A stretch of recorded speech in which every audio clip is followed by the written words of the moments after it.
নাই, আগের দিন নাই রে নাতি ভলা ভলা খাতি। ওই যে দিনের ভোট রাইতে হবে, মেম্বার এটা মারেন, চেয়ারম্যান এটা আমরা মাইনে লইতেছি, ওই সিস্টেমের নির্বাচন বাংলাদেশে আর হবে না।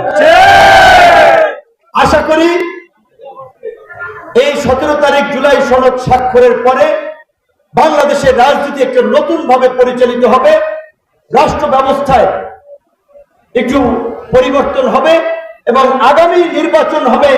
আমরা যে নতুন বাংলাদেশের কথা বলছি, সেই নতুন বাংলাদেশ বিনির্মাণের প্রথম কাজ হচ্ছে এই জুলাই সনদ, আর নতুন বাংলাদেশ বিনির্মাণের সিঁড়ি হচ্ছে আমাদের আগামী নির্বাচন।